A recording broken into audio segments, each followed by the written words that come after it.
Yeah, the Brat Pack met the Rat Pack. We were filming St. Elmo's Fire. Rob invited me out to dinner. We went to Spago. I sit down at the table and there's this woman next to me and I go, oh, this is Liza. Oh, hello, Miss Minnelli. I think this is my favorite movie by far that I ever did. Who's that old guy? It was a miracle I didn't kill us. Hi, I'm Andrew McCarthy. This is my E.T. retrospective. Cut it out. Oh my God, that's the climactic scene of Class. Yeah, the first movie I ever did. It took like 2 days to film that fight. I remember. It was really fun, actually. It was much easier than acting. Rob and I had a little hostility to work out with each other, so it was timely. Damn you! Oh my God, I haven't seen this in 30-odd years, and it's like yesterday looking at this. I remember exactly when he did that close-up.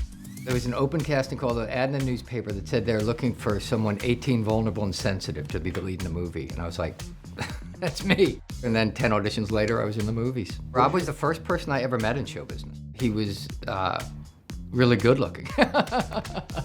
And Rob was just very on it right away. Like, I was such a naive kid from New Jersey, and Rob already just seemed to be polished right away, and so I instantly felt insecure.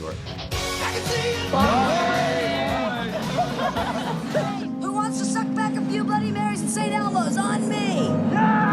So what about ensembles? It's fun. It's hard to deal with.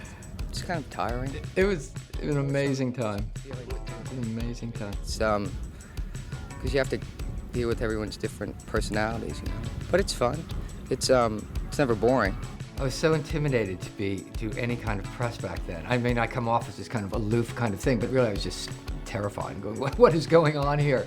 That movie was a wondrous time in my life. I loved playing that part. That part was me at that age, you know, that sort of rotten before its ripe cynicism covering this well of insecurity and vulnerability. I mean, that was me, and I loved it. And I knew I was the right guy in the right part at the right time. I knew that would change my life.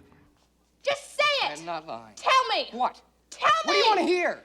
Have your kids seen Pretty in Pink? No, my daughter, she's 17 now, and she watched the trailer online, and she said, I'm not gonna watch some movie where you're kissing some other girl. I don't wanna see that. What do you think of the reputation of the teen movie now? Well, it's nice that people like John are making movies that give young people a chance to more and go out and hunt down chicks, you know? So that's nice. I mean, kids are people. No, I'm not even gonna say that. It's nice, you know? What a great response. But I think I was trying to say with that, John took young people and their emotional life seriously, you know? And that's why people are still watching those movies. I was well cast in that I was miscast in, you know, that part was written for a square-jawed, big, hunky, you know, quarterback. And Molly got me that part. I auditioned and Molly said, oh, that's who I would fall for. Some guy like it, he's dreamy, he's poetic. And so John Hughes went, really, that wimp? So I made what could have been a jerk in this intelligent, have some sense of sensitivity, so there was some empathy toward him. And the movie's a fairy tale, so you have to give the girl what she wants. I hated that motorcycle so much. Oh. I don't ride a motorcycle, and so they had to teach me, and I'm no Marlon Brando on a motorcycle, so. Yeah, I'm still not. But it was fun. It was a lot of fun. I fell off a couple times, but.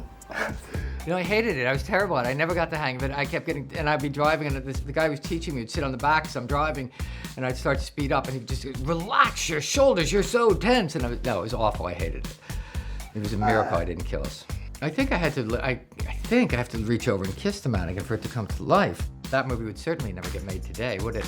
But I think that was probably the first time I had to do that. But after you do it once, it's like no bother, you know? Here we go. Ready? I can't believe I'm touching a dead body. Who's your boss? My eldest son saw Weekend at Bernie's. He said, Dad, I love you. That's the stupidest movie I've ever seen.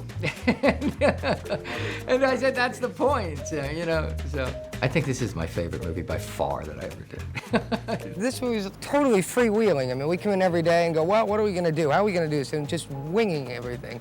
I think it's just utterly ridiculous. I love doing it. And what I said there was absolutely true. We would just come in and go, okay, what do we do? What do we do? Let's throw them off the rail. Yeah. Throw them off the... Maybe the tide will come in and wash them out to sea. Yeah. So put some seaweed on them. You know, it was great. It was just a free-for-all, and we had a ball. It was just this sort of weird one-off detour. I wish I'd done more of them because it was so fun. We've just been busted for having no work permit. It's kind of nice because I'm not 18 years old anymore, you know. So I mean, it's nice to play someone who's my age, you know. Year of the gun.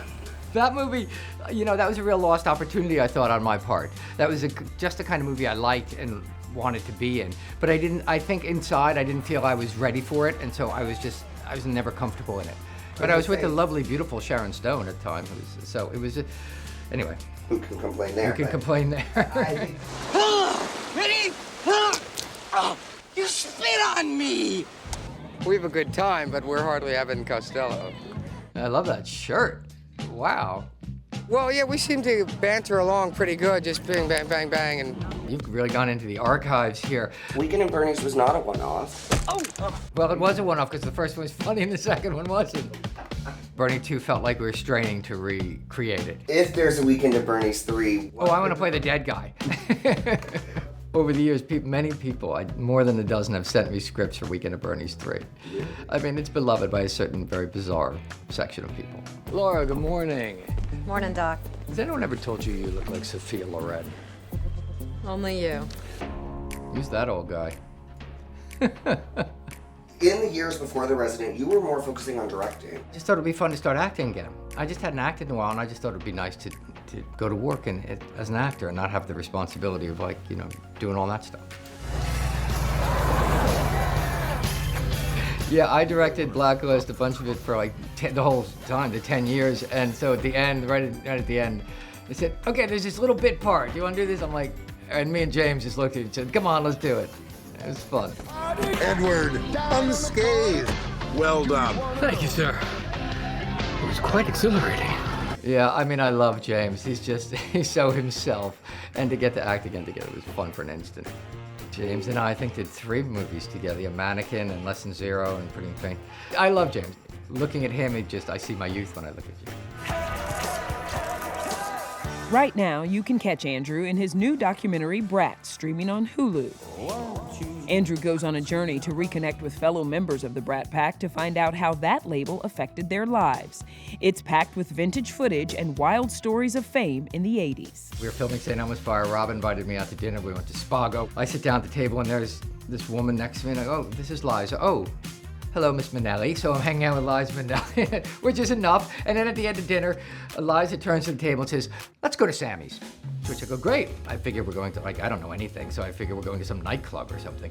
And so we start driving up into the hills, and I'm like, this isn't some nightclub we're going to. And anyway, the door swings open, and there's Sammy Davis Jr. And he's like, Cats, come on in. You know? Iconic. It was an amazing moment of, yeah, the Brat Pack met the Rat Pack.